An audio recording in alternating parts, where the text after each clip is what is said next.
guys, it's Brooklyn, and I realized I haven't made a video since June since my dyeing my hair pink video, so I figured I'd go ahead and get back on that again. So what I'm going to do is a piercing review and update for all the piercings I have that are recent, because people are starting to do that a lot now for, other people who are thinking about getting those piercings and want to know what they're going to be dealing with. Okay, so my belly button piercing is completely healed now, and I would show you, but I'm wearing a dress, and that's, no.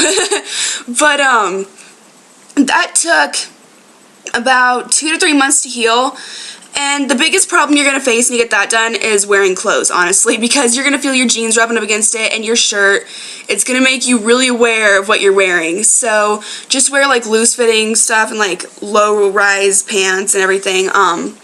But yeah, other than that, the piercing itself was pretty painful, but I think that might be because I got my bottom done, so you have to go through a little bit more skin than you would if you got the top.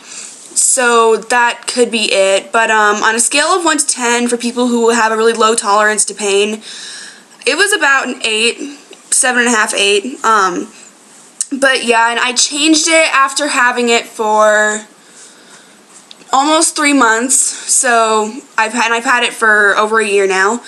And honestly, if you're gonna change it, I would wait more than 3 months because it hurts a lot because I changed it way sooner than I should have. So wait about 5 or 6 months is what I would say. So yeah. So I also got my Monroe done, and how that started was I actually did it by myself with my friend with a sterilized needle in her kitchen, and that was bad. It hurt more, like, oh my god, it hurt so bad, and it bled everywhere, and it was just a disaster. And it swelled up really bad, and I didn't have the proper jewelry for it.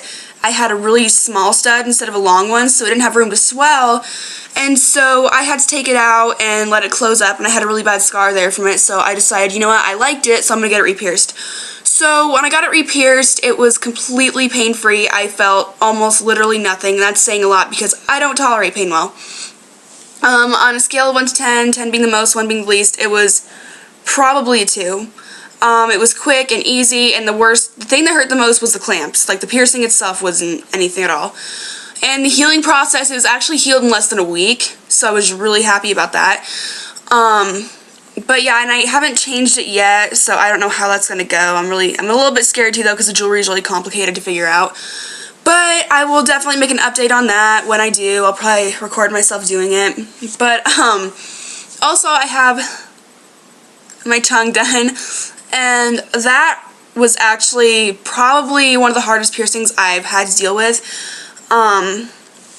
It's just, the piercing itself is really painful. Like, it's a different kind of pain than what you're expecting, though. You'd expect it to be like, my nose and my Monroe and my belly button had like a similar kind of pain, but this is like a completely different kind. It's like a stinging and like burning sensation kind of like in your tongue, and it's pretty bad. But it stops hurting after a few minutes, and you'd think, oh, hell yeah, it's not that bad, it's gonna heal quick, and it's not. The next morning when I woke up, my tongue was super, super, super swollen, and I had a lisp for about 2 weeks. And attempting to eat or drink anything, even if it was just like a smoothie or applesauce or popsicle, that doesn't help. Everyone says it does, but it did absolutely nothing for me. It just made it hurt more, and the ice, when I tried, everyone says put cold stuff on it. So I did that, and it actually made the swelling go up more, and so I quit doing that. What I found actually helps a lot is drinking hot stuff like coffee and like, stuff like that. So Starbucks was like my best friend when I got it pierced. So yeah, that's what worked for me, and I couldn't eat for about a week and a half, and I felt really accomplished when I did, but it definitely takes a lot of getting used to eat and like process with it, because you position your tongue a different way, and it doesn't feel right for the first couple weeks, but you eventually start getting used to it. Once you take it out and change it for the first time, not having it in feels really, really, really weird. But I changed it after about a month and a half, and it was a really smooth process. You seriously just stick it in like you would with an earring or whatever. But yeah, so that's how my tongue was, and I've had my nose forever, so I'm not even going to do an update on that one. But I also have my ears stretched to a 00, and I'll be going to a 7/16 in about a week, and I'll also be getting my labre done in about a week, and I'll post the video of me getting that done. So now that I'm making my videos again, I'll be on my channel regularly. If you guys have any questions or comments or anything, just let me know.